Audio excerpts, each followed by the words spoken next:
The truck's Hey, engine tough guy, wheezed going as James somewhere? Carter Get guided away the from my Ford truck. Or F-150 what? You gonna cry? through Look the at him sweat. I'm rain-soaked not streets scared. of suburban Ohio. October darkness had settled early, wrapping Ashwood Estate in shadows that made the iron gates ahead Roll down this look window more right like now! prison bars than the entrance I to said home. open it! The wipers Now! scraped rhythmically Puppy, across mày là glass thằng tôi. already spiderwebbed with Tôi đứng yên cracks đây, các người he'd mới been nên đi. meaning to fix for months. Mày, Rachel had bắt phải chosen dạy this tao đi truck ngay. 7 years Tôi ago, không running her khuất phục. fingers along the blue paint in the dealership lot, while explaining why this particular model would last them through anything. She'd been right about most things. The truck still ran, even if it looked like it belonged in a salvage yard. In the rearview mirror, Lily's reflection caught the dashboard's pale glow. 6-year-old blonde hair tangled from the long day, clutching the teddy bear her mother had sewn by hand during one of the better weeks. Those blue eyes, Rachel's eyes always. Rachel's eyes stared out the window at the approaching mansion with something between wonder and exhaustion.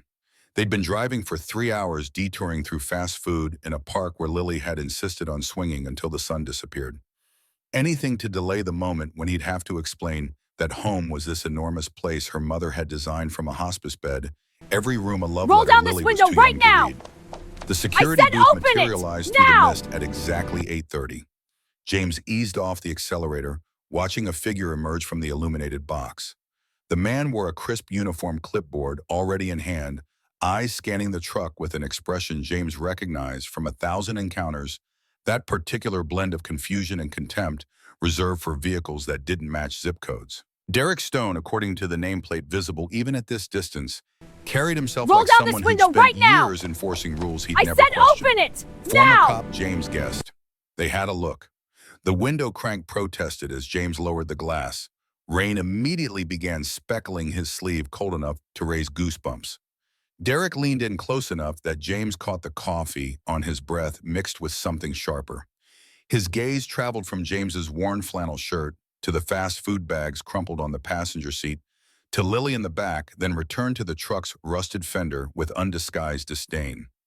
Delivery entrance is around back, buddy. You took a wrong turn somewhere.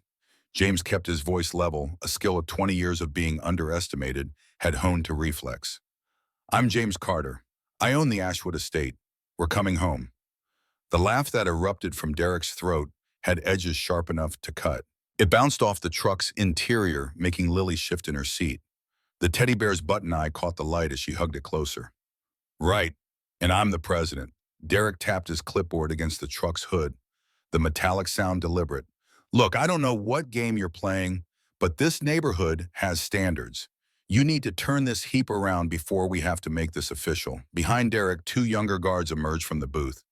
Mason Wright and Troy Jackson moved with the lazy confidence of men who'd never faced real consequences, positioning themselves at the truck's front bumper. Mason was broader late 20s with the build of someone who spent too much time in gyms compensating for something. Troy leaned against the fender, his boot connecting with the metal, hard enough to make the whole vehicle shudder. Daddy Lily's voice emerged small and uncertain from the darkness of the back seat. Why are they being mean? James's hands tightened on the steering wheel, knuckles going white against the cracked leather. Every instinct screamed to accelerate, to remove his daughter from this situation, to protect her from men who looked at a child and saw nothing worth protecting. But the gates remained closed, and beyond them lay the house Rachel had poured her dying energy into imagining.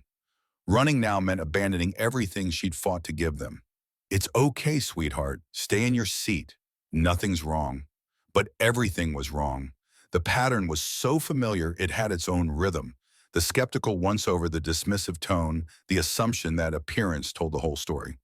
James had built a $380 million company while Rachel fought cancer in a room that smelled like disinfectant and resignation. He'd negotiated with Fortune 500 CEOs in hospital cafeterias, closed deals on a laptop balanced on his knees while Lily slept in a portable crib beside her mother's bed. None of it mattered to men like Derek Stone, who measured worth in paint jobs and clothing brands. Mason moved closer to the driver's window, his face splitting into a grin that held no warmth. This piece of junk belongs in a scrapyard, not in front of a $12 million property. You lost homeless or just stupid. The words landed like physical blows, each one calibrated for maximum impact. James had endured worse whispers in boardrooms, crossed arms from investors, The particular silence that greeted him when he walked into meetings dressed like someone who'd just finished working on his car. Because he had been. Because that's what you did when you built something from nothing, when every dollar went toward keeping your dying wife comfortable and your daughter fed.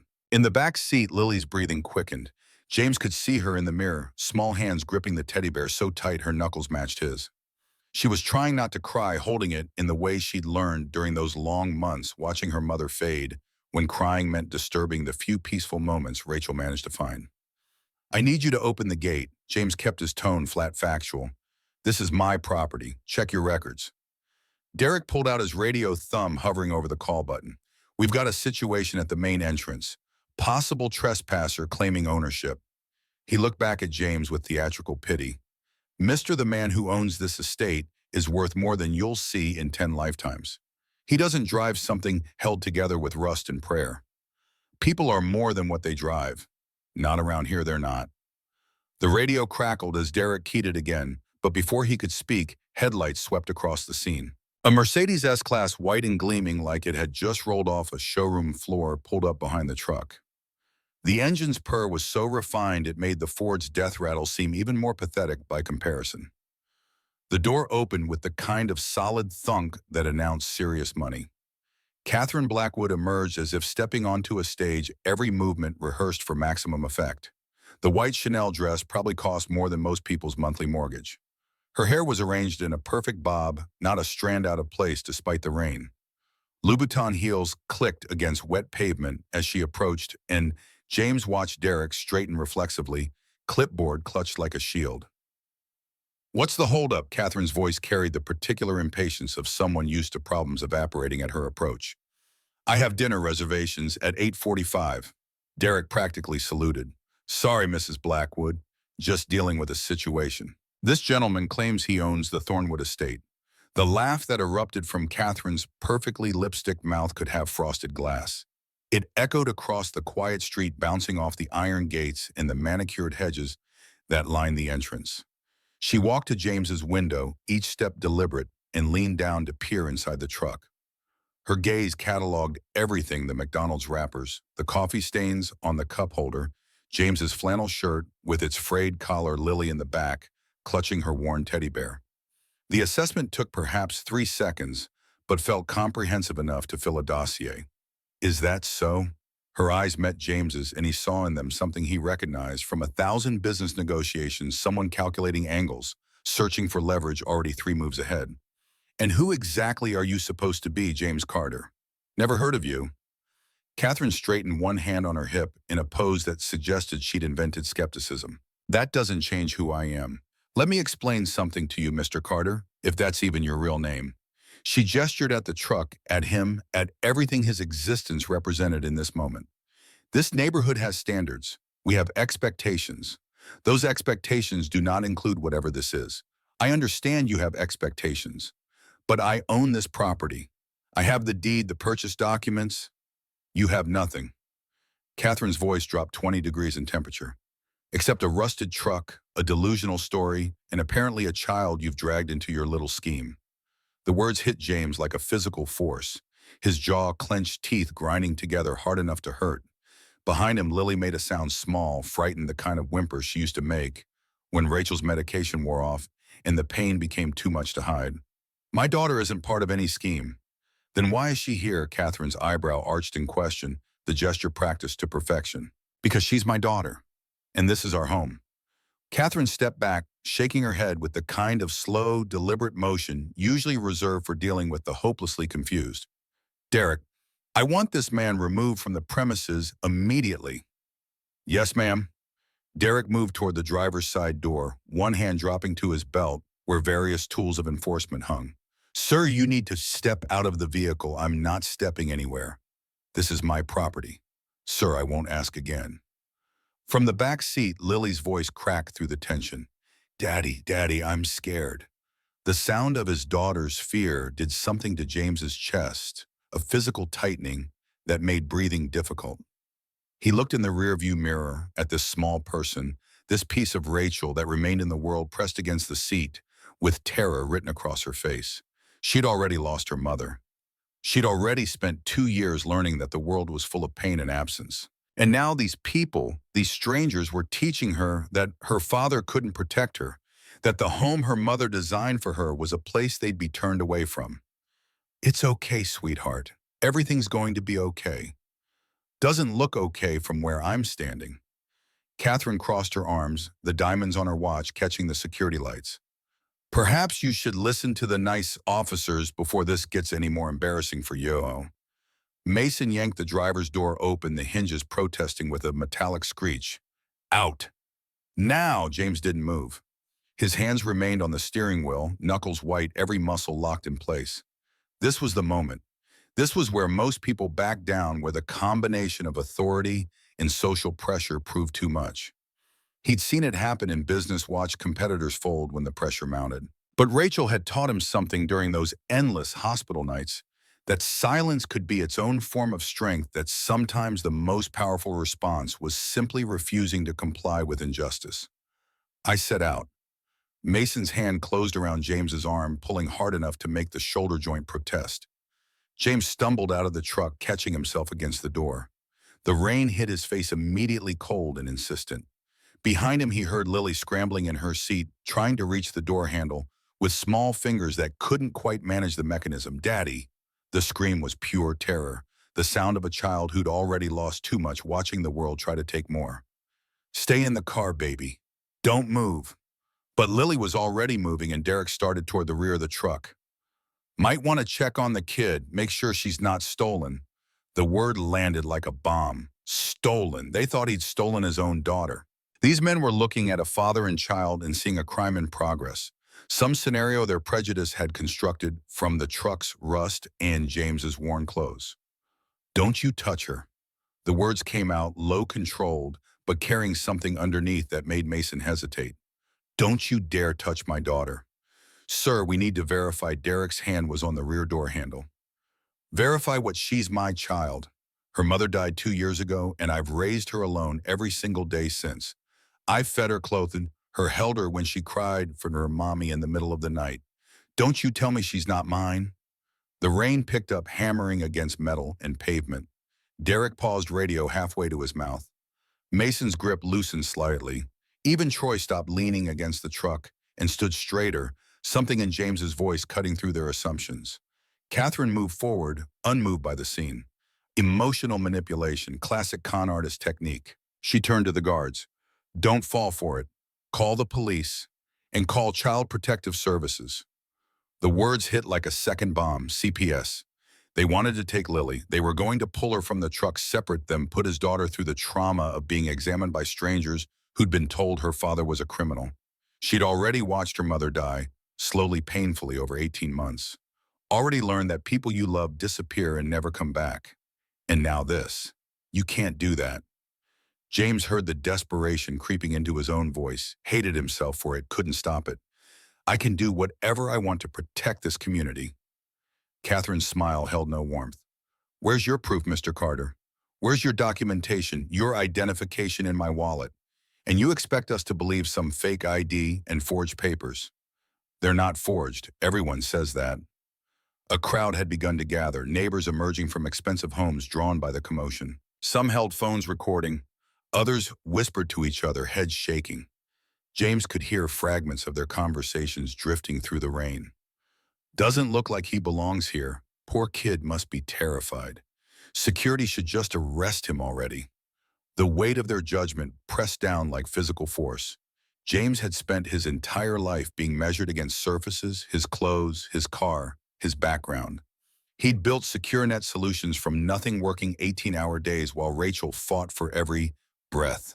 He'd sold it for enough money to secure Lily's future through college and beyond. He'd earned every dollar legally, ethically, transparently. And still standing in the rain outside the home his dying wife had designed, he was nothing but a trespasser to these people. Derek's radio crackled. Dispatch, this is Stone at Ashwood Main Gate. We have a potential trespassing situation. Suspect claims to own the property. Possibly has a minor in his vehicle. Needs CPS and police response. Copy that. Units en route. Lily's sobs cut through the static. Daddy, please, I want to go inside. I want to go home. James looked at his daughter, then at the guards, then at Catherine Blackwood with her cold eyes and colder smile. He thought about Rachel, about the nights she'd spent describing this house in detail when the pain was too much for sleep. The purple room with fairy lights for Lily. The kitchen designed for big family dinners they'd never have. The office where she'd imagined James working while she read on the couch nearby. Every room a promise that they'd build something beautiful together, even though she knew she wouldn't be there to see it. He thought about the promise he'd made in hospice, holding Rachel's hand as her breathing grew shallow. Take care of Lily. Don't ever let anyone make her feel less than she is. He'd sworn on everything he had on their love, on their daughter's future. And now, standing in front of the gates of the home he'd bought to honor that promise, surrounded by people who saw him as nothing. He remembered something else Rachel used to say during the hardest moments. Your silence is your strength, James. Let them talk. Let them assume, and when they're done, show them who you really are. James stopped fighting, stopped arguing, stopped trying to convince people who'd already made up their minds. Instead, he reached into his pocket slowly, deliberately, and pulled out his phone. The screen lit his face with pale blue light as he scrolled to a contact marked simply with an initial N. Mason shoved him toward the front of the truck. Stay right there. Don't move. James didn't move. He pressed call and raised the phone to his ear. The line clicked after one ring. Nia, we have a situation at the main gate. Jessica Brennan's voice came through crisp and professional, carrying the particular competence of someone who had spent 5 years analyzing evidence for the FBI before James convinced her to run operations at SecureNet. I see it, sir. Cameras are recording everything. What do you need? James looked at Derek, at Mason, at Troy, at Catherine Blackwood, with her designer dress and her assumption of superiority. He looked at the crowd gathering with their phones raised, documenting what they thought was a vagrant being removed from their pristine neighborhood.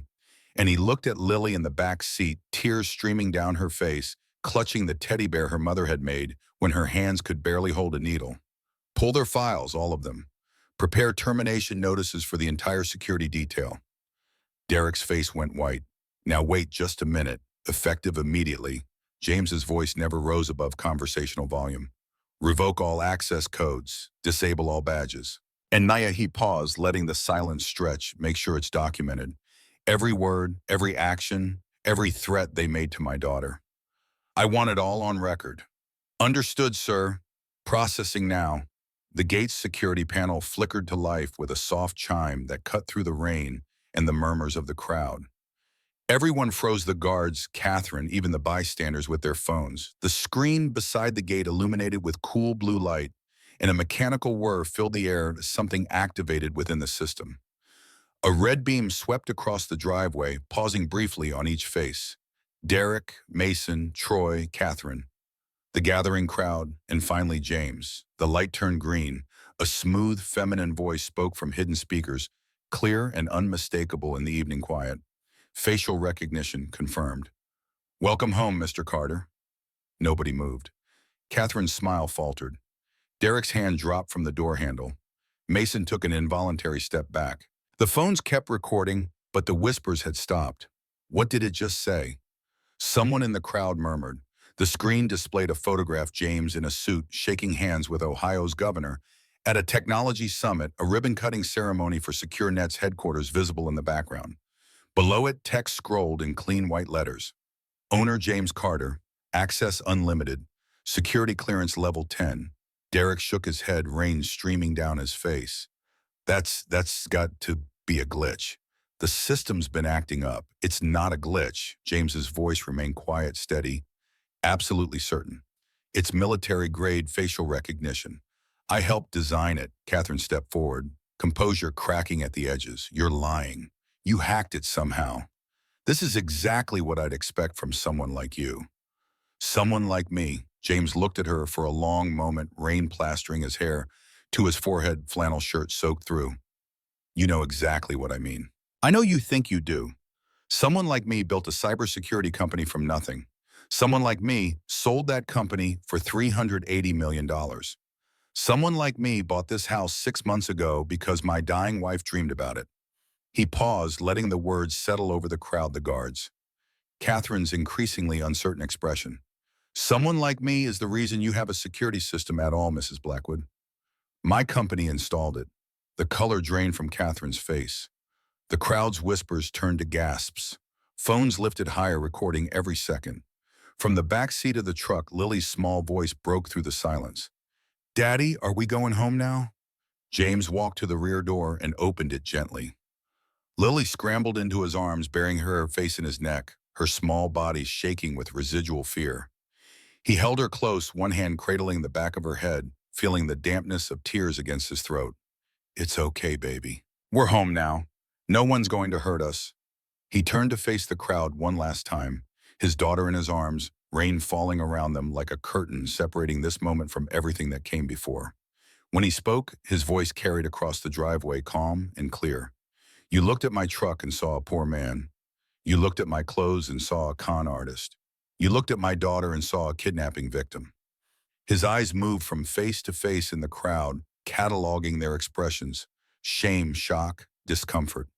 "You never once thought to look at me and see a father, a widower, a man who built everything he has from nothing." Derek tried to speak, his voice weak. "Sir, we were just doing our jobs. Your job was to protect this property. Instead, you threatened its owner and traumatized his child." James's eyes were steady, unblinking.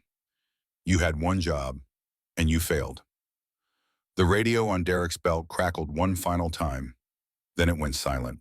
His badge flickered once, twice, then went dark.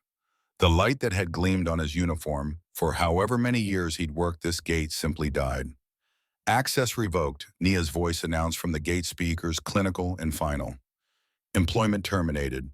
Security clearance permanently suspended." Mason stared at his own badge as the light disappeared. This isn't happening. This can't be happening. But it was happening. The gates began to open, slow, deliberate, inevitable. Golden lights flickered to life along the driveway, illuminating the path to the mansion James had purchased, the home his wife had dreamed of, the future his daughter deserved.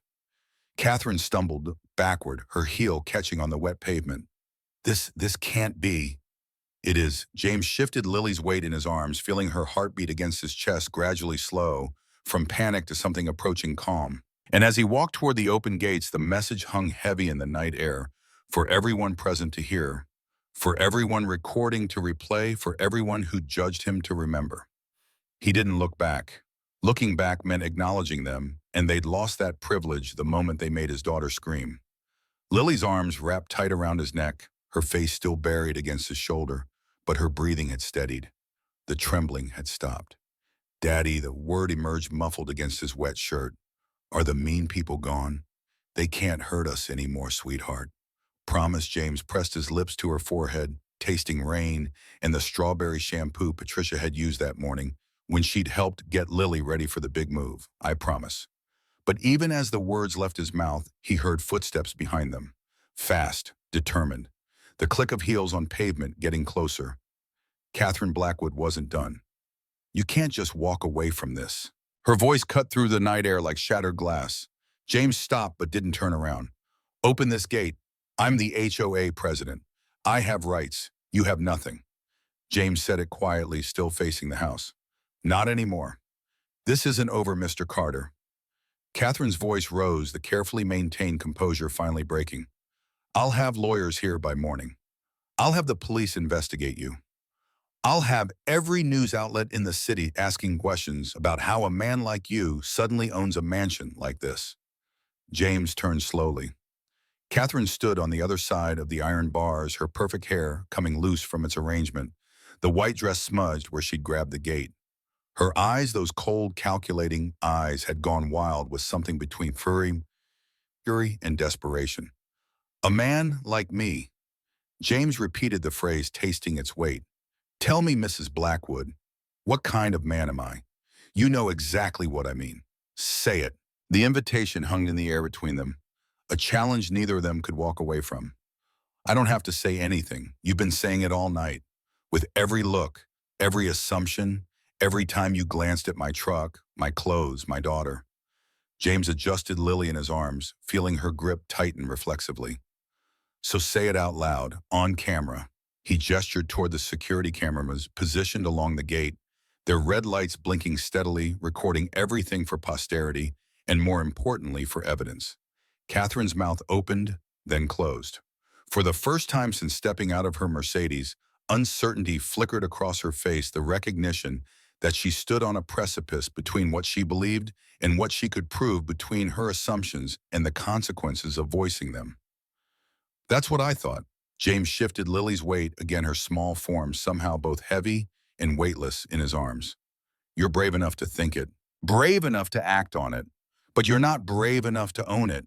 This isn't about, it's about exactly what you think it's about. And now everyone who watched tonight knows it too. From beyond the gate, James could hear the murmur of the crowd, the phone still recording. Tomorrow this would be everywhere. By next week, it would be a story people shared at dinner tables and break rooms on social media. Catherine Blackwood would become a symbol of something ugly, and she was only beginning to understand what that meant. You'll regret this. The threat emerged, weak, stripped of its earlier venom. You don't know who I am. Who I know. I know exactly who you are. James held her gaze. You're the woman who tried to have my daughter taken from me at the gates of my own home. You're the woman who looked at a grieving widower and saw a con artist. You're the woman who thought a truck and a hoodie told you everything you needed to know about a person. He paused, rain still falling, Lily still clinging to him, the crowd still watching. And you're the woman who's about to find out what happens when you're wrong. He turned and walked toward the house, each step taking him further from Catherine's shouting, from Derek's dying career, from the crowd with their phones and their judgment. The front door recognized his approach, another system he'd designed, another piece of technology that knew who he was, even when humans couldn't see past surfaces, and unlocked automatically. Warm light spilled out onto the porch as he stepped inside, and Lily lifted her head for the first time since they'd passed through the gates. Daddy, it's so big. James looked around the foyer, the soaring ceilings Rachel had sketched on napkins during chemo treatments, the curved staircase she'd picked from an architecture magazine during one of her better days, the chandelier she'd circled in red pen with the words "someday" written in the margin. That magazine was still packed in a box somewhere, saved with all the other pieces of her that James couldn't bring himself to discard. It is big, isn't it? I like it. Lily's voice carried a hint of wonder now, the fear slowly receding. Mommy made this. She made everything, sweetheart. Every detail, every color, every piece, even my room, especially your room. Want to see it? Lily nodded against his shoulder, and James carried her up the stairs, following the path Rachel had mapped out months before the house existed anywhere but in her imagination.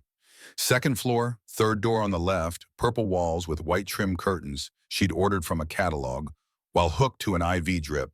The door opened to reveal exactly what Rachel had envisioned. Lavender walls that seemed to glow in the soft light. A white canopy bed with fairy lights woven through the fabric, creating a constellation of tiny stars.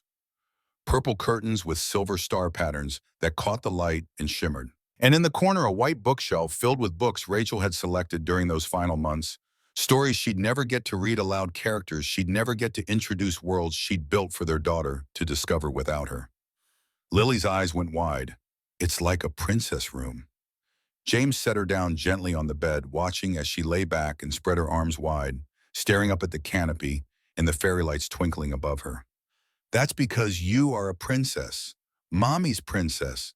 Mommy really made this just for me, every bit of it.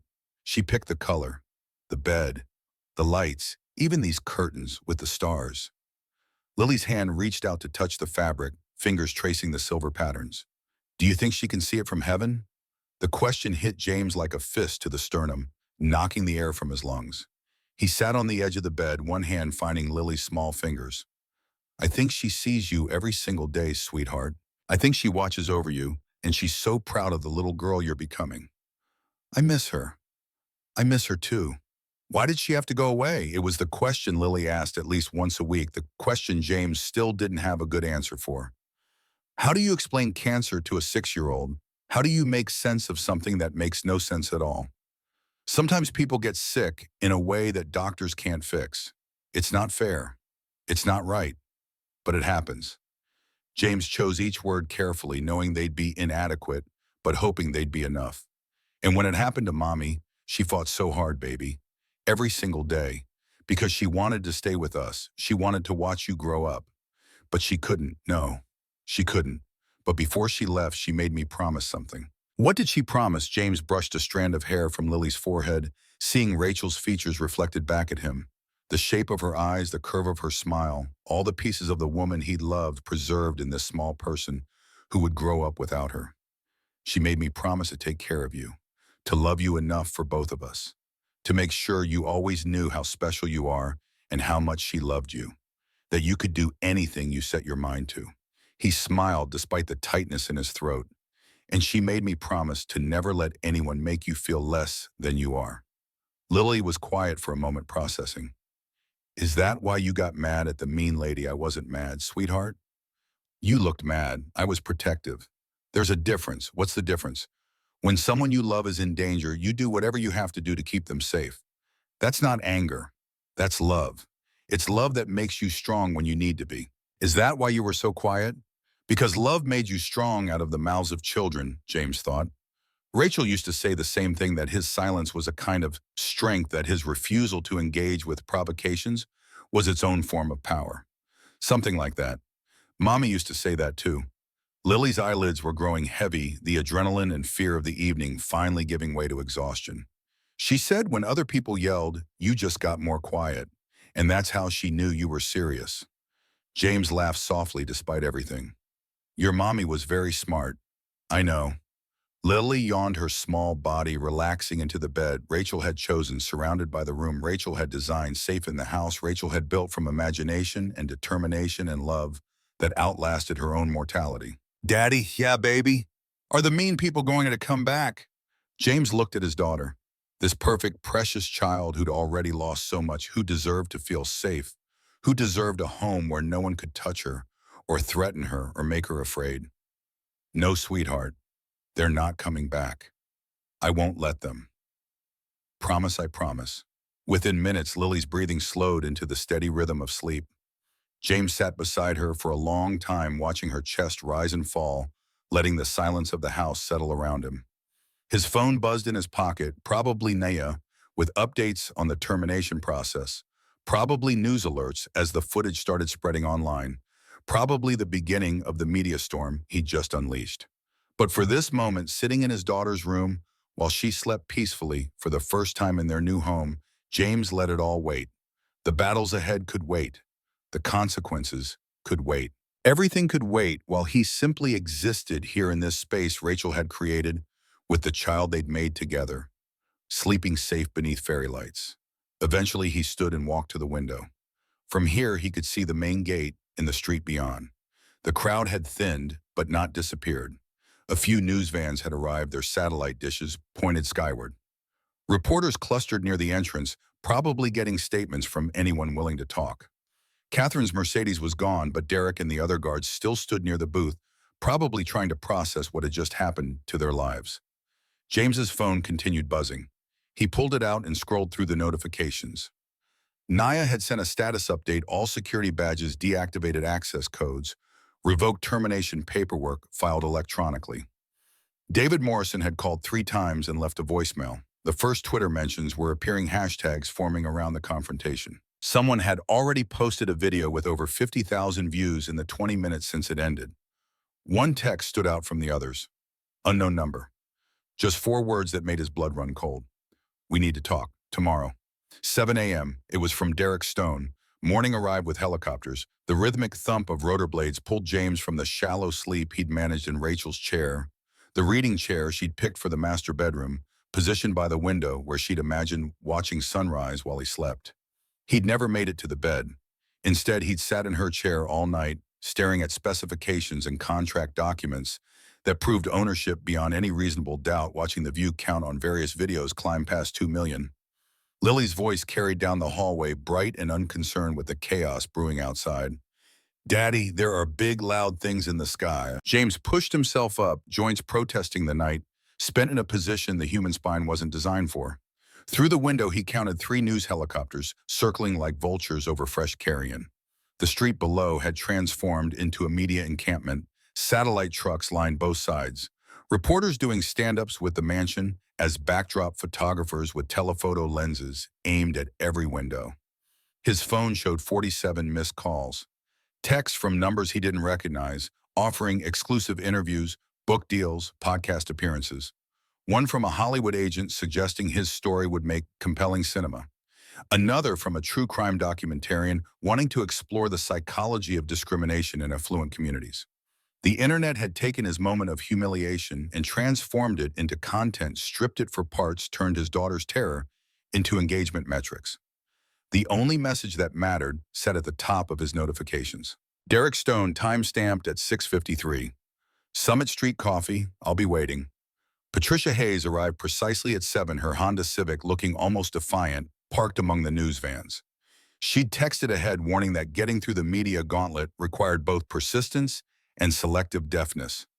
James watched from an upstairs window as reporters swarmed her microphones, thrust forward questions shouted over each other. Patricia kept her head down and her pace steady, reaching the front door without acknowledging a single inquiry. Mr. Carter. She hung her coat in the foyer closet, movements, brisk and businesslike, despite the circus outside. I brought fresh muffins. Thought Lily might need something normal this morning. Thank you, Patricia. That means... She held up a hand. No need. That little girl deserves stability after what she went through last night. Those men should be ashamed. They're unemployed. That's something. Patricia's expression suggested unemployment wasn't nearly sufficient consequence, but she simply nodded and headed toward the kitchen, where Lily sat coloring at the table James and Rachel had picked out during one of their last good days together. He could still see Rachel running her hand along the oak surface, talking about family dinners and homework sessions and all the ordinary moments she'd miss. The drive to Summit Street Coffee took 20 minutes instead of the usual 7.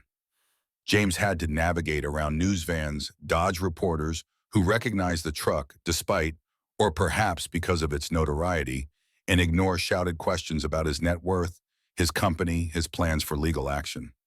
One particularly aggressive cameraman actually jogged alongside the truck at a red light lens pressed against the passenger window until James simply stared ahead and waited for the light to change. Derek Stone sat at the same back table where they'd agreed to meet, but he looked like he'd aged a decade overnight. The uniform was gone, replaced by jeans and a Browns hoodie that had seen better years. No coffee cup sat in front of him. His hands rested flat on the table, trembling slightly, whether from caffeine withdrawal or something deeper, James couldn't tell. Thank you for coming. Derek's voice emerged rough, underused, like he'd spent the night silent in a dark room contemplating the wreckage of his choices. James slid into the opposite seat, but didn't order anything. The barista glanced over to recognize him from the videos currently consuming the internet and quickly looked away. You said we need to talk. I have a daughter, Sophie, 8 years old. The non sequitur hung in the air between them. James weighted a skill he'd developed over years of negotiations where silence proved more effective than questions. Last night I went home and she asked why Daddy got fired. Derek's fingers curled into fists, then released, then curled again, a nervous habit seeking release. I told her I'd done something wrong. She asked what, and I couldn't look at her, Mr. Carter. Couldn't meet my own daughter's eyes. Outside traffic moved past. A construction crew worked on a building across the street, jackhammers providing percussion to whatever confession Derek was building toward. James kept his expression neutral, giving nothing. I watched your interview with the Tribune, the one where you talked about your wife, building your company while she was dying. Derek's voice cracked slightly. I realized I'd threatened a father, a widower, a man who'd already lost everything that mattered. Threatened him because he didn't look like I thought he should. The admission sat heavy between them, too large for the small table, too raw for the coffee shop's cheerful morning atmosphere. A couple at the counter laughed at something on a phone screen. Probably another video from last night's confrontation, oblivious to one of the participants sitting 10 feet away. Derek reached into his backpack and pulled out a USB drive. The small rectangle of plastic and metal looked innocuous, the kind of thing you'd buy in bulk for office backup. He slid it across the table with the careful precision of someone handling explosives. 4 years, 12 families. Everything Catherine Blackwood ordered us to do. James looked at the drive but didn't touch it. Why? Because last night I became the person my daughter will read about in history books when they teach her about how people used to treat each other.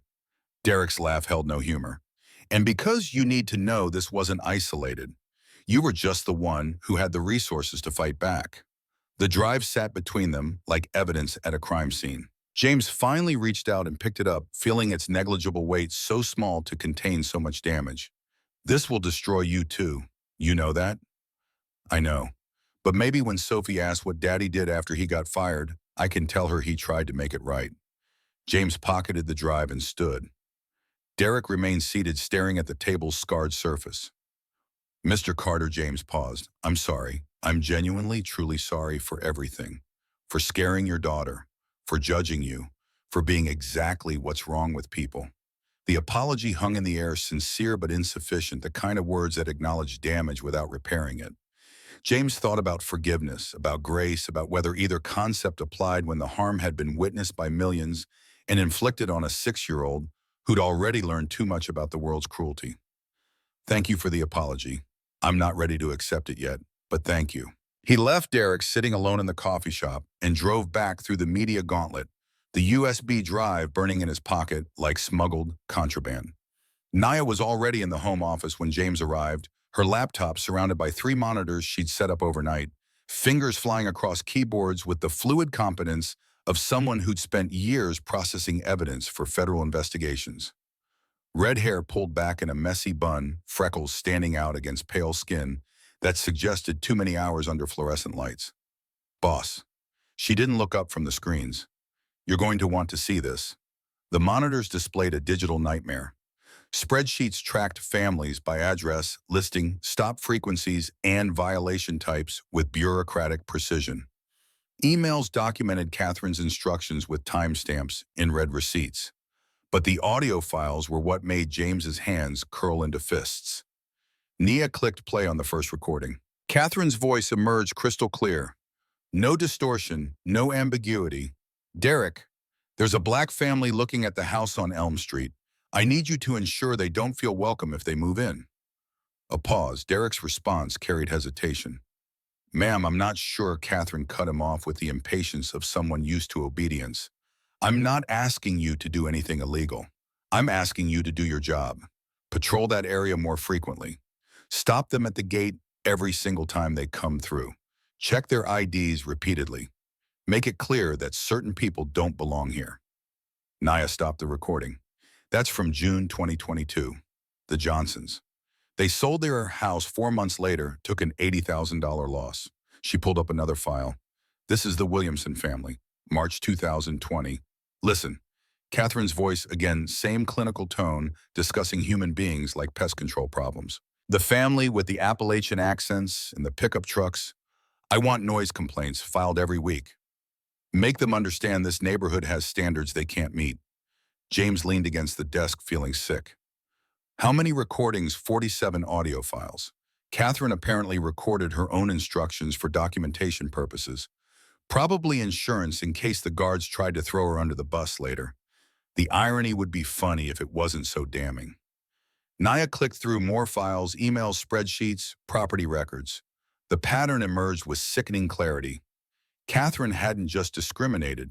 She'd systematized it, turned prejudice into process, hatred into bureaucracy. Here's where it gets worse. Naya pulled up a property database. 3 of the 12 families she drove out, Catherine bought their houses. James straightened. What? Through a shell company. Blackwood Properties, LLC. She'd buy low after they'd been harassed into desperate sales, then flip the properties for 30 to 40% profit. So she wasn't just discriminating. She was profiting from it. $800,000 across 3 properties. Nia's fingers danced across the keyboard, pulling up transaction records. All perfectly legal if you ignore the illegal harassment that created the market conditions. James pulled the USB drive from his pocket and handed it to Naya. Add this to the pile. Derek gave it to me this morning. She plugged it in, and her expression shifted as she scanned the contents. This is everything. 4 years of documentation. He kept his own insurance policy. Looks like, boss, with this evidence, we're not talking civil lawsuit territory anymore. This is federal civil rights violations. Fair Housing Act. Conspiracy, I know. So what do you want to do with it? James thought about Catherine at the gate last night, so certain of her righteousness, so convinced her assumptions translated to reality. He thought about the 12 families who'd been driven from their homes, the accumulated damage of systematic harassment, the message sent to anyone who didn't fit her vision of belonging. I'm going to give her a choice, same as Derek gave me. Naya's eyebrow arched. You're feeling merciful. I'm feeling strategic. If she confesses, publicly takes responsibility, cooperates with investigation, maybe that sends a stronger message than just destroying her. And if she doesn't, then we release everything and let the consequences land where they fall. The doorbell interrupted, followed by Patricia's voice from downstairs. Mr. Carter, there's a reporter from the Tribune here. Jennifer Walsh says David Morrison sent her. James descended to find a woman in her late 30s standing in the foyer, camera crew waiting outside. Sharp eyes behind stylish glasses. Notebook already out, the posture of someone who'd won a Pulitzer and knew how to earn another. Mr. Carter, Jennifer Walsh. I covered housing discrimination in Chicago for 3 years. David thought you might be willing to go on record. What did David tell you? That you have a story the country needs to hear, and that you're the rare person who might actually tell it honestly. James considered the offer. Going public meant opening every aspect of his life to examination: Rachel's illness, Lily's childhood, the company he'd built, the money he'd made, all of it dissected and analyzed and probably distorted. But staying silent meant letting Catherine control the narrative, meant allowing her to position herself as the victim of some elaborate con. Interview here, today, 2 o'clock. Bring whatever crew you need. Jennifer's expression didn't change, but something in her eyes suggested satisfaction. Thank you, Mr. Carter. I promise fair coverage. After she left, James called David Morrison. The phone rang once before connecting. You sent a reporter to my house. David's voice carried the dry amusement of someone who'd mentored James through his first investor pitch and wasn't impressed by outrage. I sent the best reporter I know to document what happened before Catherine's lawyers bury it in spin. I can handle Catherine. James, I've known you since you were coding in Rachel's hospital room. You can handle technology, strategy, even billion-dollar negotiations. But media, you need help. So you volunteered me for an interview without asking. I created an opportunity. You're free to decline. The manipulation was so obvious it circled back to honesty. James sighed. What time are you getting here? Already on my way. We need to prep you before the cameras arrive. David arrived 90 minutes later in a Tesla that looked almost modest compared to the media circus vehicles clogging the street. He'd aged since James last saw him, more silver in his hair, deeper lines around his eyes, but the same sharp intelligence animated his features as he surveyed the scene. Quite the circus you've started. I didn't start anything. I just came home. David settled into Rachel's favorite living room chair, the one positioned to catch afternoon light. Tell me about Catherine Blackwood. What do you actually know? James pulled up the files Naya had compiled. Catherine Blackwood, 48, graduated Harvard Law. 2001 corporate attorney at Morrison and Keating for 12 years, retired early, became HOA president 3 years ago. David scanned the information. Morrison and Keating, I know the firm, ruthless but ethical. She left under unclear circumstances. Nia found that too. Official story says she wanted to focus on community leadership. Unofficially, there were complaints about her treatment of junior associates from certain backgrounds. Pattern of behavior then. Not an isolated incident. 4 years of systematic harassment suggests pattern, yes. The interview setup consumed the living room. Lights on tripods, boom microphone, hovering like a mechanical bird camera, positioned to capture James with the staircase Rachel designed in the background. Jennifer directed her crew with efficient hand signals, adjusting angles and checking light levels until satisfied with the composition. Mr. Carter will start with context, your background. Rachel's illness, how you built the company.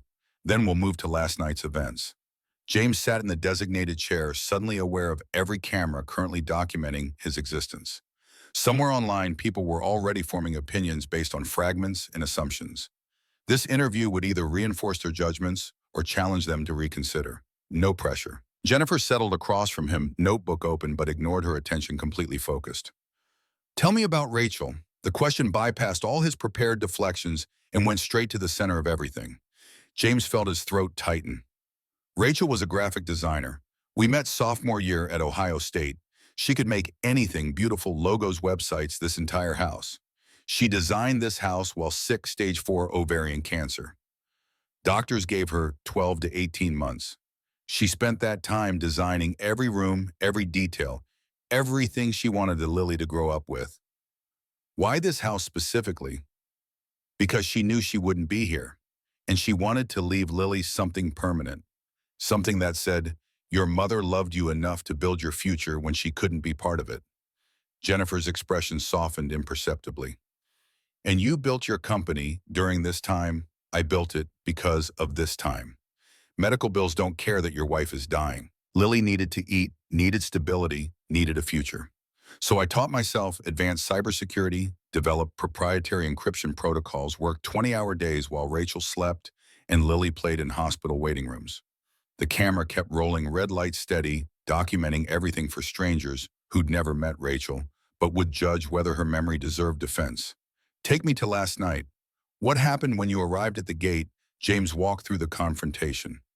Derek's dismissal, Catherine's assumptions, the guards' escalating aggression, Lily's terror. Jennifer asked clarifying questions, pushed for emotional truth, refused to accept polite evasions. When they threatened to call CPM, as what went through your mind that they were going to take my daughter?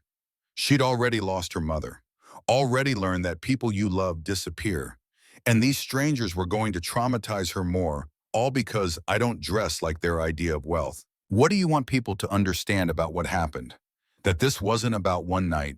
It's about how we've decided that appearance determines worth, that surfaces tell stories, that you can judge someone's value by their vehicle. James leaned forward slightly, holding Jennifer's gaze. I've been underestimated my entire life because I don't perform wealth the way people expect. And I learned to use that, let people dismiss me, then prove them wrong when it matters. But last night, they didn't just dismiss me. They terrified my 6-year-old daughter. And that's when silence stops being strategy and starts being complicity. The interview continued for 90 minutes, cameras capturing every word, every pause, every moment when grief or anger threatened to crack through James's carefully maintained composure. When Jennifer finally called cut, James felt emptied, wrung out every emotion he had been containing since Rachel died, exposed for mass consumption. Thank you, Mr. Carter. This will air tonight. After the crew packed up and departed, James found Lily in her room arranging stuffed animals with the serious concentration children bring to imaginary scenarios. She looked up as he entered. Daddy, were those people making a movie about us? Sort of. They were recording my story so other people could hear it. Like when you told me about Mommy, yes, sweetheart. Like that. Lily returned to her animals, accepting this explanation with the casual adaptability of childhood. James sat on the floor beside her. How are you feeling about last night? The mean people were scary, but you made them go away. They can't hurt us anymore. Good. Lily positioned a stuffed elephant next to a teddy bear with surgical precision. Because this is our home, and Mommy made it special. The simple declarative statement carried more weight than any interview answer. This is our home. The ownership didn't derive from financial transactions or property deeds, but from Rachel's love, from the intentional creation of space designed specifically for the daughter she'd never see grow up in it. James's phone buzzed. Nia, with a message that made his blood run cold. Catherine just held a press conference. You need to see this. The video was already uploaded to YouTube thumbnail, showing Catherine at a podium professional, lighting every hair in place. James pressed play. Catherine's voice emerged smooth and practiced, no trace of last night's fear. I want to address the allegations regarding Mr. James Carter. When a stranger approaches our gates in a vehicle that clearly doesn't belong in this neighborhood, asking questions is appropriate security protocol. Jennifer Walsh had warned that Catherine would fight back, but James hadn't expected this fast, this polished. Some people online are calling my actions discriminatory. Catherine's expression arranged itself into wounded innocence. I think that's a very strong word that gets thrown around too easily these days. I didn't see a man of any particular background. I saw a potential threat. The reporter's voice came from off camera. What about the security footage showing you and the guards threatening the child? Catherine's smile tightened fractionally. That footage has clearly been edited, manipulated by someone with a grudge. I've contacted my attorneys and will be pursuing every legal avenue to expose the truth behind this orchestrated attack on my reputation. James turned off the video. She's lying. On camera. Deliberately. Naya appeared in the doorway. She hired Nelson and Associates. Crisis PR firm. Very expensive, very effective. Of course she did. There's more. They're seeding stories. Mysterious tech CEO with questionable background. Offshore accounts. Fox News is already running with possible fraud angles. Let them. We have 4 years of evidence. They're also digging into your past. Found your father's DUI from 1998. James felt the familiar tightening in his chest. Dad's been dead 20 years. They don't care. They're building a narrative: criminal family, questionable upbringing, suspicious acquisition of wealth. My father made one mistake after getting laid off from a job he'd worked for 25 years. The truth won't stop them from using it.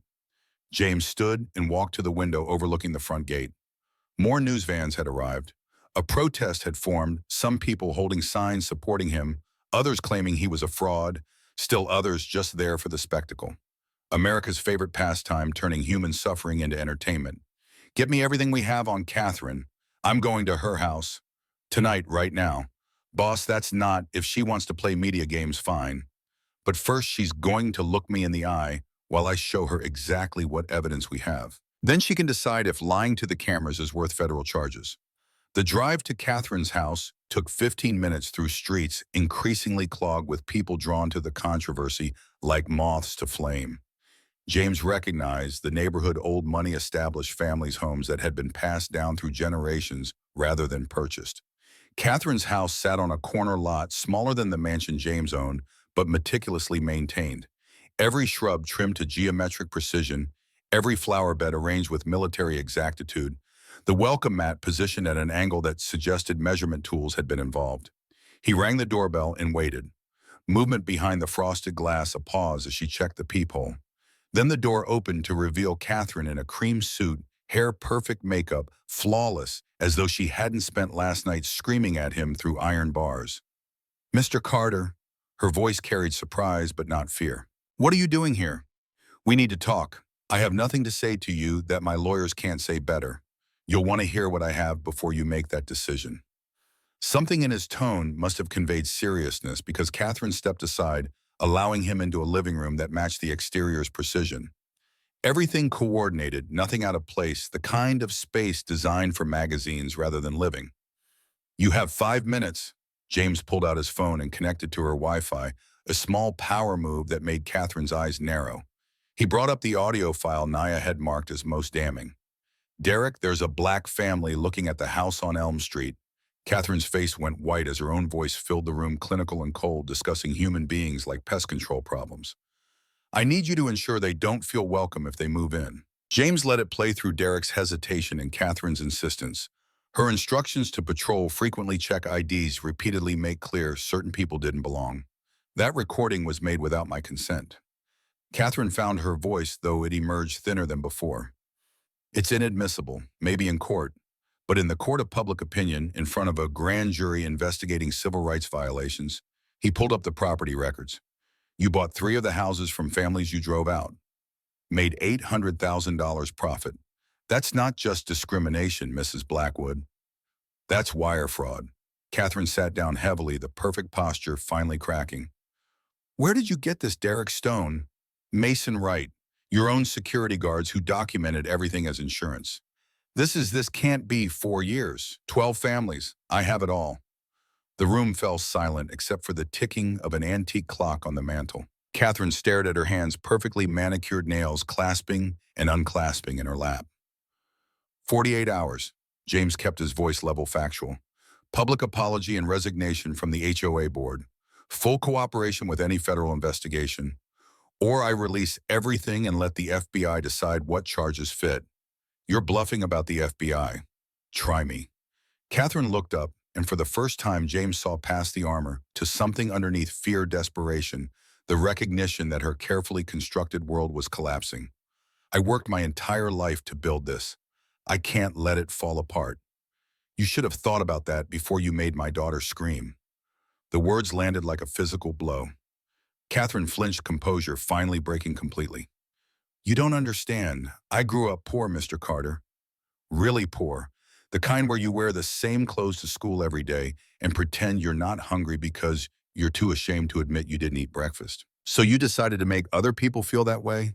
I decided to protect what I built, to maintain standards, to ensure the neighborhood I moved into didn't become the neighborhood I left. by driving out families who looked like the family you used to be.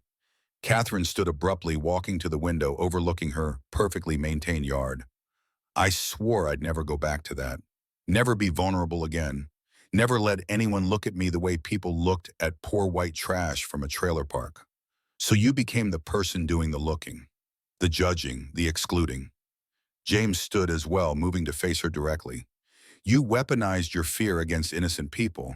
You weren't protecting a community. You were protecting yourself from your past. And in the process, you became exactly what you feared most, someone who judges worth by surfaces. Catherine's reflection in the window showed tears she was fighting to contain. What happens now? That's your choice. Public accountability and cooperation, or total exposure and whatever legal consequences follow. 48 hours.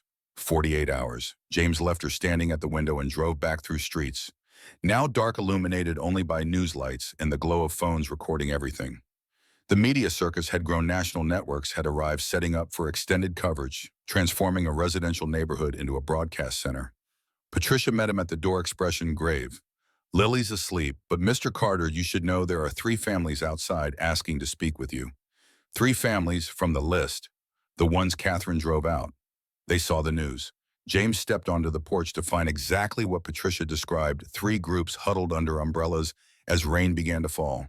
An older black woman he recognized from Derek's documentation as Mrs. Johnson. A white couple in their 40s with Appalachian accents. A mixed-race family with 2 young children. Mr. Carter, Mrs. Johnson stepped forward, voice carrying the weight of someone who'd learned not to expect help. We just wanted to say thank you for standing up, for not backing down when they tried to make you small. The Appalachian man extended a hand. Bill Williamson, my wife Sarah. We lost $80,000 selling our house just to escape the harassment. Watching you fight back last night, it meant something. The mixed-race father held his daughter's hand, the little girl around Lily's age. I'm Marcus Davidson. This is Emma. We left because we couldn't stand watching our children be afraid every time we came home. You gave them their fear back, made those people face consequences. James felt the weight of their gratitude settling over him like an unwelcome coat. I just wanted to bring my daughter home. You did more than that. Mrs. Johnson's eyes held decades of accumulated disappointments. You proved that sometimes standing quiet and letting truth speak is more powerful than any shouting. The phrase resonated: standing quiet, letting truth speak. Rachel had said something similar during her last coherent week, when pain medication muddled everything except the essential truths she needed to pass on. Your strength isn't in fighting James, it's in refusing to be moved by lies. These families had been moved by lies, displaced by systematic prejudice disguised as neighborhood standards. Their presence on his porch represented collective damage that no amount of justice could fully repair. Would you be willing to talk to reporters? Tell your stories. Mrs. Johnson and Bill Williamson exchanged glances. Marcus Davidson nodded slowly. If it helps stop this from happening to others, yes. James called Jennifer Walsh, who arrived within 20 minutes with her crew. The families gave on-camera interviews on his porch while rain fell, and news helicopters circled overhead, their stories weaving together into a pattern of discrimination so systemic it couldn't be dismissed as misunderstanding. By midnight, the interviews had been uploaded, edited, and broadcast. Social media exploded. Catherine's carefully constructed defense crumbled as real people with documented evidence contradicted her claims of simply maintaining standards. James watched the numbers climb: 5 million views, 10 million, 15. His phone wouldn't stop buzzing with messages from lawyers, advocates, politicians, sensing opportunity. Even a call from the governor's office expressing concern about housing discrimination in Ohio's affluent suburbs. Nia appeared in the office doorway, laptop under one arm. FBI contacted me. Agent Karen Sullivan from the Civil Rights Division. She wants to talk. When she's outside, been waiting 2 hours. Agent Sullivan stood on the porch like someone accustomed to waiting. Mid-40s Boston accent, barely detectable, eyes that suggested she'd seen every variation of human cruelty and developed immunity to surprise. Mr. Carter, we've been watching Catherine Blackwood for 8 months. Your case gave us the catalyst we needed. Watching for what pattern and practice violations of the Fair Housing Act. Derek Stone contacted us this afternoon. He's willing to testify to everything. in exchange for immunity from prosecution. He's looking at conspiracy charges otherwise. And Catherine, that depends on whether she cooperates. If she fights, we're prepared for a lengthy investigation. If she confesses, the deal that could be made hung unspoken between them, complicated calculations of justice versus efficiency, punishment versus prevention. I gave her 48 hours to decide. Sullivan's expression didn't change. We can work with that timeline. After she left, James climbed the stairs to check on Lily one final time. His daughter slept peacefully in the room Rachel designed, surrounded by purple walls and fairy lights, safe in a house that had become ground zero for a national conversation about discrimination and belonging. Tomorrow, Catherine would decide. Tomorrow, the full weight of consequences would begin landing on everyone involved. Tomorrow, the world would keep turning this moment into content, stripping it for meaning, arguing about implications. But tonight, Lily slept. And that simple fact, his daughter safe and dreaming in a home her mother built from hospital bed sketches, mattered more than any headline or hashtag or historical significance. James returned to Rachel's chair and opened his laptop. The USB drive Derek had given him was still plugged in, its contents, spread across the screen in meticulous documentation of 4 years of systematic harm. Each file represented a family displaced, a life disrupted, a message sent that certain people didn't belong. He thought about Catherine's confession, the poverty, the shame, the determination to never be vulnerable again. He understood that fear at a cellular level, understood building walls against a world that measured worth by surfaces. But understanding didn't excuse. Empathy didn't erase the 12 families whose homes had been stolen through harassment, dressed as standards. The clock showed 3:17 a.m. when his phone lit up with a text from an unknown number. The message contained only 4 words, but they changed everything that would follow. "I've made my decision." It was from Catherine Blackwood. The community center had never hosted this many cameras. 23 news crews, by James's count, satellites, dishes aimed skyward like flowers tracking, sun reporters positioned in carefully choreographed zones that suggested someone had mapped optimal angles for maximum dramatic impact. The podium stood centered on the outdoor plaza, Catherine's team having rejected the indoor auditorium in favor of natural light that made everything look simultaneously more honest and more staged. James watched from his truck parked 3 blocks away, laptop balanced on the steering wheel, live feeds from 7 different networks displayed across the screen. Nia sat in the passenger seat, phone pressed to her ear, as she coordinated with Agent Sullivan's team, ensuring federal investigators had front row access to whatever Catherine was about to do. She's walking out now. The feeds shifted simultaneously, cameras tracking Catherine's approach to the podium. She wore a simple gray dress instead of designer labels. Hair pulled back without the usual severe precision, face bare of the armor makeup usually provided. The transformation was calculated. James recognized performance even when designed to simulate authenticity, but effective nonetheless. She looked vulnerable in a way last night's polished press conference had deliberately avoided. Catherine gripped the podium edges, knuckles whitening against dark wood, and when she spoke, her voice carried through speakers positioned around the plaza with crystalline clarity. "Thank you all for coming. I'm here to tell the truth. No PR spin, no lawyers writing scripts, just truth." The crowd settled into expectant silence, cameras zooming tighter on her face, journalists leaning forward in their seats. James could see Agent Sullivan standing at the back, arms crossed, expression unreadable. "For the past 4 years, I have used my position as HOA president to systematically harass 12 families." Catherine's voice remained steady despite visible trembling. "I directed security personnel to target these families based on their appearance, vehicles, and backgrounds. I created a hostile environment designed to force them to leave." Gasps rippled through the assembled reporters. Phones appeared, thumbs flying across screens as news alerts began populating across the internet. This wasn't the defensive posture of last night's denial. This was confession, raw and unequivocal. 2 nights ago, I confronted James Carter at the gates of his own home. I looked at his truck and thought, poor man. I looked at his clothing and thought, con artist. I never thought widowed father bringing his daughter to the home his deceased wife designed. Catherine pulled a piece of paper from her pocket, unfolding it with hands that shook enough for cameras to capture every tremor. "I'm resigning as HOA president effective immediately. I'm cooperating fully with FBI investigations into my conduct. I'll spend whatever time remains of my life trying to make amends for the families I harmed. She looked directly into the camera, and James saw something genuine break through the performance. Grief, shame, recognition of damage that couldn't be undone. I grew up in poverty, the kind where you wear the same clothes every day and pretend hunger is a choice. I spent decades running from that building walls against vulnerability, swearing I'd never be judged again. But somewhere I became the judge, the person inflicting on others what had been inflicted on me. The admission hung in the morning air, honest enough to make James's chest tighten despite everything. He understood that fear, the terror of losing what you'd built, of sliding back into circumstances you'd barely escaped. But understanding still didn't excuse 12 families displaced, didn't erase Lily's screams, didn't justify systematic discrimination dressed as community standards. I weaponized my trauma. I became the monster I spent my life running from. And I'm sorry. Not because I got caught, because I finally saw what I'd become reflected in a 6-year-old girl's terrified face. Catherine stepped back from the podium, turned and walked away, while reporters shouted questions she didn't answer. The performance, because parts of it were performance, James recognized the staging even when the emotion seemed genuine, had lasted 7 minutes.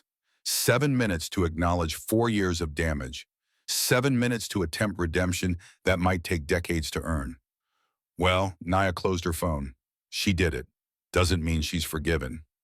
No, but it means she chose accountability over denial.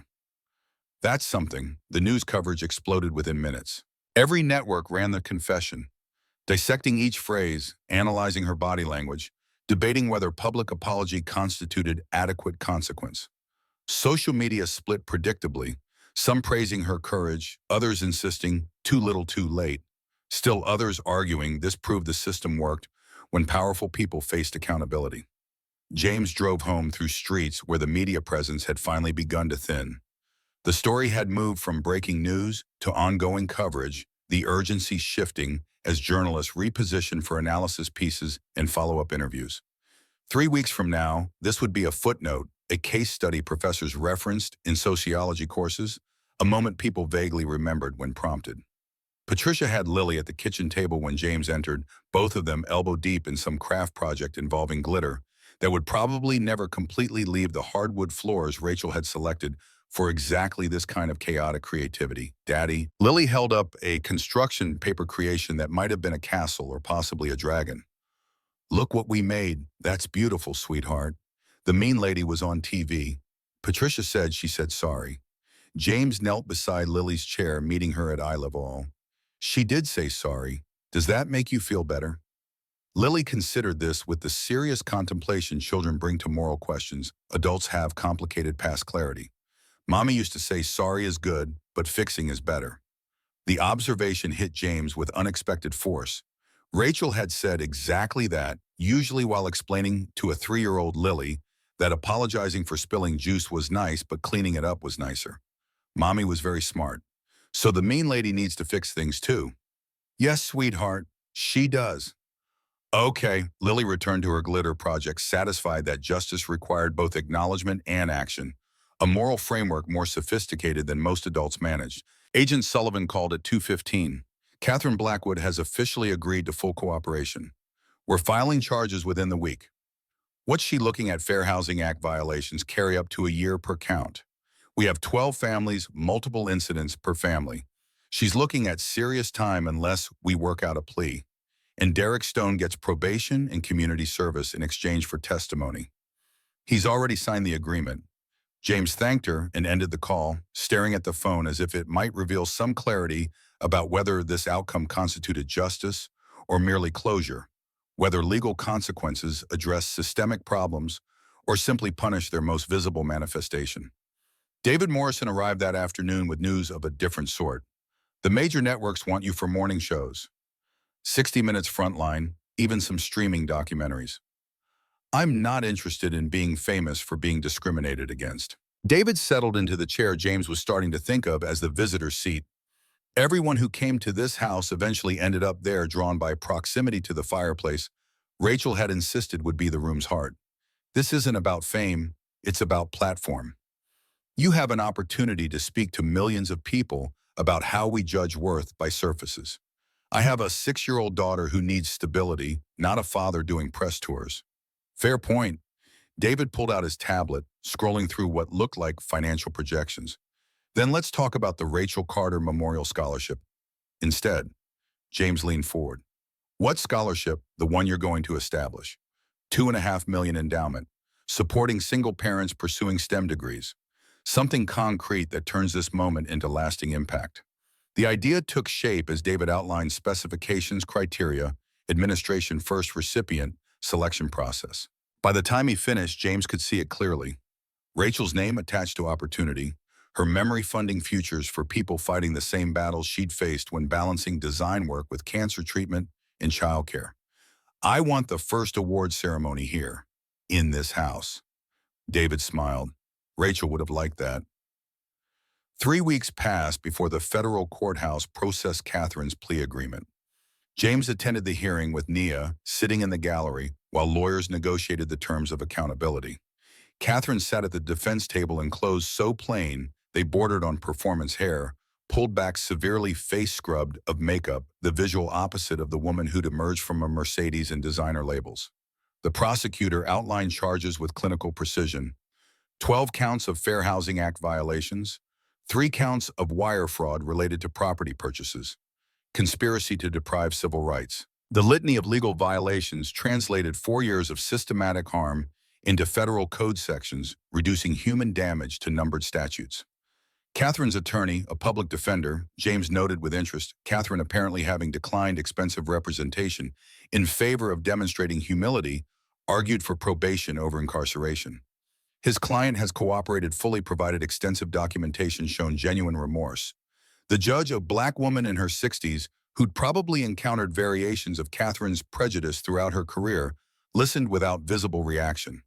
When both sides finished, she leaned back in her chair. "Ms. Blackwood, stand please."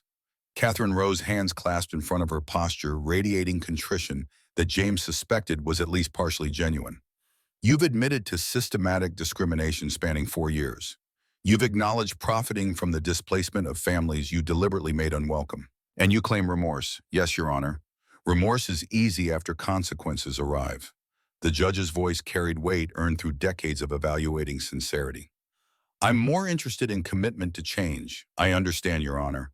20 months federal supervised release, 600 hours community service at a fair housing nonprofit, $300,000 in fines, half to victim compensation, half as penalty, 5-year ban from any HOA leadership position. Catherine absorbed the sentence without visible reaction, though James saw her knuckles whiten where she gripped the table edge. "And Ms. Blackwood?" The judge waited until Catherine met her eyes. "I'll be watching your community service reports. If this is performance, I'll know. And we'll revisit incarceration." After the hearing, James found Derek Stone waiting in the courthouse lobby. The former guard had lost weight, face gaunt in a way that suggested sleep remained elusive. He wore business casual instead of the security uniform, looking like someone trying to inhabit a different life. "Mr. Carter," Derek's voice emerged rough, "I wanted you to know I enrolled in community college, criminal justice program, eventually want to transfer for housing law." James had heard the rumors, Derek working construction during the day, attending night classes, spending weekends at the housing advocacy nonprofit where he'd been assigned community service. The transformation seemed genuine, though time would tell whether it lasted beyond court-mandated requirements. "Why housing law?" "Because fixing this is better than just being sorry about it." Derek met his eyes. "Sophie's watching, wants to see if her dad can actually become someone worth being proud of. Takes time, apparently." The echo of Lily's words, "sorry is good, but fixing is better," made James reconsider his reflexive skepticism. Maybe Derek meant it. Maybe this transformation was genuine rather than strategic. Maybe people really could metabolize their failures into fuel for becoming better. Good luck with that. It wasn't forgiveness, but it acknowledged possibility. The Rachel Carter Memorial Scholarship Ceremony occupied the mansion's main floor 4 months after the gate confrontation. 400 people filled the space Rachel had designed for family gatherings, her vision finally realized, though she wasn't there to see it. The chandelier she'd circled in red pen cast light across faces representing every constituency touched by this story, families Catherine had displaced, journalists who'd covered the aftermath, advocates who'd use this case to push for stronger, fair housing enforcement. James stood at a podium positioned beneath the staircase, Lily beside him, in a purple dress that matched her room's walls. The first scholarship recipient sat in the front row. Jennifer Brooks, 29, single mother of two, studying cybersecurity at Cleveland Community College while working two jobs. Rachel believed everyone deserves opportunity. James found his voice steadier than expected, muscle memory from years of investor pitches carrying him through emotional terrain. She never judged people by circumstances. She looked at potential, at effort, at the determination to build something better. Lily tugged his sleeve and he lifted her so she could reach the microphone. Mommy wanted everyone to have chances. Her small voice filled the room with the unself-conscious clarity of childhood conviction. So this money helps people who work really hard but need help too. The crowd erupted in applause as Lily handed Jennifer an oversized check, $2.5 million, the full endowment designed to fund scholars in perpetuity. Jennifer accepted it with hands that shook, tears streaming freely. This changes everything, her voice cracked. My kids, their education, our future, everything. That's what Rachel would have wanted. James felt his own eyes burning. She spent her last months building futures for people she'd never meet. This just continues that work. After the ceremony, Mrs. Johnson approached with Bill and Sarah Williamson, Marcus Davidson, and his daughter Emma trailing behind. They'd become unlikely friends in the months since their public testimonies, bound by shared experience and the particular intimacy that comes from collective healing. Mr. Carter, we wanted you to know we're filing a civil suit. Mrs. Johnson's voice carried quiet determination. Against Catherine, the HOA, even the city, for allowing this pattern to continue. Good, you deserve compensation. It's not about money. Bill Williamson's Appalachian accent had softened slightly over months in Cleveland. It's about establishing precedent, making it expensive enough that the next Catherine thinks twice. James understood. Legal consequences for Catherine mattered, but systemic change required hitting institutions where they felt that liability insurance. Settlement costs, the cold mathematics of risk management. Whatever you need from me, you have it. The lawsuit would eventually settle for 7 figures split among the 12 families paid by insurance companies who subsequently raised HOA premiums across Ohio's wealthy suburbs. The financial impact rippled through communities that had operated on assumptions of immunity from consequence, forcing difficult conversations about discrimination dressed as standards. 6 months after Catherine's sentencing, James received a letter, handwritten on cheap paper, the kind purchased in bulk from office supply stores, addressed without return label. He recognized Catherine's handwriting. From the documents, Derek had provided precise, controlled, revealing personality through mechanical consistency. Mr. Carter, I don't expect reply or forgiveness. I'm writing to update you on progress since you gave me the choice that changed my trajectory. 8 months at Fair Housing Alliance has exposed me to stories identical to the ones I created. Every family I help now represents penance for families I harmed. The math will never balance, but I'm trying. I sold my house, my car, everything valuable. Living in a 1-bedroom apartment in the neighborhood I grew up in, full circle, in ways that feel like cosmic justice. Donated my entire real estate income to the Legal Defense Fund, $600,000 so far. Therapy 3 times weekly. Confronting the poverty trauma I spent decades running from. Understanding that my fear of being judged became permission to judge others, that protecting myself required hurting people who threatened nothing except my carefully constructed self-image. Your daughter, Lily. She changed me, not through anything she said, through existing as evidence that my actions had consequences beyond abstract families. She showed me that courage isn't absence of fear. It's doing right things despite terror. I don't ask forgiveness, don't deserve it, but wanted you to know I'm trying to become someone worthy of the mercy you showed in giving me a choice. Catherine Blackwood. James read the letter 3 times before filing it in a folder labeled simply Closure, alongside Agent Sullivan's final case report and news clippings documenting the national conversation this moment had sparked. He found Lily in her room, 7 now, reading books from the shelf Rachel had stocked with literature chosen for the daughter she'd never see navigate childhood. The fairy lights still glowed above her bed, perpetual stars in an indoor sky. Daddy, Lily looked up from her book. Do people who do bad things get to be good people later? The question contained theological complexity that philosophers spent lifetimes parsing, delivered with the straightforward expectation that parents possessed answers to everything. Sometimes, if they work really hard and never stop trying to fix what they broke.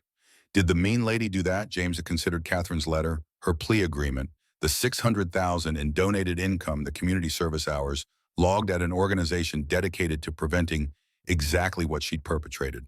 She's trying. That's what matters. Lily nodded, satisfied with moral framework that allowed for redemption without erasing harm, that held space for both consequences and second chances. Patricia announced dinner, and James followed Lily downstairs to the kitchen table where Rachel had imagined family meals happening. They ate together, James, Lily, Patricia, who'd become more grandmother than nanny, and talked about Lily's day, her friends, the science project she was planning about how plants grow toward light. Normal conversation, ordinary moments. The life Rachel had designed from a hospital bed manifested in purple walls and fairy lights, and a daughter who asked sophisticated questions about morality while building volcanoes for school. After Lily went to bed, James stood at the window overlooking the front gate. The media circus had long since departed, news vans replaced by neighbors, walking dogs, joggers passing on evening runs, the ordinary rhythm of a community slowly metabolizing its confrontation with its own ugliness. David called with news that a major publisher wanted James to write a book about the experience. Hollywood producers were circling, discussing adaptation rights. Ted wanted him for their main stage. Tell them no, James, this could reach. I reached who I needed to reach. 12 families got justice. Catherine faced consequences. Housing discrimination got national attention. I'm done performing my trauma for audiences. Fair enough. David's voice carried understanding. What about that architect, Sarah, something, Bennett? Sarah Bennett, right. You seeing her again? Maybe. James had gone to coffee twice with the widow. David had introduced him to pleasant conversations about loss and healing. Careful exchanges that acknowledged attraction while respecting grief's ongoing presence. Taking it slow, Rachel would approve. Rachel would want me to be happy. James smiled at the memory of his wife's fierce insistence that life continue after her death, that he find joy again, that Lily grow up watching her father model resilience rather than permanent mourning. But she'd also want me to be careful. So, be careful and happy. They're not mutually exclusive. After ending the call, James walked through the house Rachel had built in her imagination. Every room told a story about who she'd been: the kitchen designed for cooking lessons with Lily, the office positioned for natural light during afternoon work sessions, the master bedroom with reading chairs positioned to catch sunrise. He ended up in Lily's doorway, watching his daughter sleep beneath constellation lights. Her breathing steady and peaceful face relaxed in dreams James hoped were about ordinary childhood things, rather than gate confrontations and screaming guards. This house had become ground zero for a national conversation about discrimination, class, and the assumptions we make about worth based on surfaces. But it was also just home, the place where Lily grew, where James healed, where Rachel's love manifested in physical space designed to outlast her body's limitations. James returned to the master bedroom and sat in Rachel's chair for the first time since that long night processing Derek's evidence. The view showed the same landscape she'd imagined when selecting this window, the front gate now just an entrance rather than a barrier, the driveway leading to a house that finally felt inhabited rather than occupied. A year after the gate confrontation, James stood in the same spot where Derek had first dismissed him. The security booth had been renovated, staffed now by guards trained in anti-bias protocols, equipped with systems designed to recognize faces rather than make assumptions about vehicles. The new HOA president, Margaret Hayes, a retired teacher who'd lived in Ashwood for 25 years, had implemented sweeping reforms, transforming Catherine's authoritarian structure into something approaching actual community governance. Lily played in the yard with Emma Davidson. The girls had become close friends over playdates that would have been unimaginable. 18 months ago, their laughter carrying across the lawn Rachel had sketched during one of her better weeks. Two girls from two families, connected by crisis building, friendship over shared history, and the particular intimacy of children who'd watched their parents navigate difficult moral terrain. They didn't talk about the confrontation that lived in the adult world of lawsuits and federal charges, but they carried its lessons nonetheless, learning through observation that standing up to injustice mattered, that consequences followed actions, that people could change if they committed to the painful work of becoming better. James watched them play and thought about Catherine's letter about the 12 families receiving settlement checks that wouldn't erase harm, but acknowledged it financially. He thought about Rachel, who designed this space, imagining exactly this kind of scene: children playing, community functioning home, being home rather than battleground. The country had moved on to other outrages, other viral moments, other confrontations that would burn bright and fade into the endless scroll of content. In 5 years, most people would vaguely remember the rich guy who got stopped at his own gate, the details softening into mythology that served whatever point the storyteller wanted to make. But for James and Lily, for the 12 displaced families, for Catherine serving community service hours for Derek, studying housing law, this remained immediate personal ongoing. Not a moment, but a process. Not a conclusion, but a beginning of whatever came next. Sarah Bennett arrived at 6 for dinner, the fourth such evening they'd shared. She brought wine and conversation that acknowledged Rachel's presence without treating her memory as an obstacle. Lily approved, which mattered more than any adult consideration, and Patricia had stopped being quite so obviously evaluative when Sarah visited. Over pasta that James cooked using Rachel's recipe, she'd written down her favorites during the final week's practical legacy alongside the house designs. They talked about architecture and technology, about raising children alone, about the specific loneliness of widowhood that looked like freedom to people who had never experienced it. "You doing okay?" Sarah asked after Lily had gone to bed, her directness one of the qualities James appreciated. With everything define everything, the case, the media, the scholarship having your life become a teaching moment, James considered the question honestly. "Some days I wish it never happened. That we just driven up to a gate that opened, walked into the house, had the quiet first night Rachel planned. But, but then 12 families would still be living with injustice they couldn't prove. Derek would still be taking Catherine's money to harass people, and Lily wouldn't have learned that silence can be strength. That's very evolved of you." "No, it's very tired." James smiled despite the truth of it. "I'm tired of being the discrimination case study, tired of people wanting to hear about the worst night of my daughter's life, tired of performing healing for audiences. So stop." The simplicity of it hit harder than elaborate advice. Just stop. Decline interviews, ignore requests. Let the story fade into background noise while he focused on the actual work of living. Raising Lily, running the scholarship fund, maybe exploring whatever was developing with Sarah, definitely learning to inhabit this house as home rather than symbol. "You're right. That's exactly what I'm going to do." They sat in comfortable silence, the kind that suggests intimacy without demanding it, connection without urgency. Through the window, James could see the fairy lights in Lily's room, purple glow marking the space Rachel had created for their daughter to grow up safe and loved, and certain of her worth regardless of what anyone else thought. The gate confrontation had taught James nothing he didn't already know: that people judged surfaces, that discrimination wore respectable clothes, that silence could be its own form of power. But it had forced him to demonstrate those truths publicly, to make private principles into observable practice, to show Lily that her father's quiet strength wasn't passivity, but strategy. And maybe that mattered. Maybe the 12 families receiving compensation mattered. Maybe Catherine's transformation, genuine or performed, probably both mattered in ways that wouldn't be clear for years.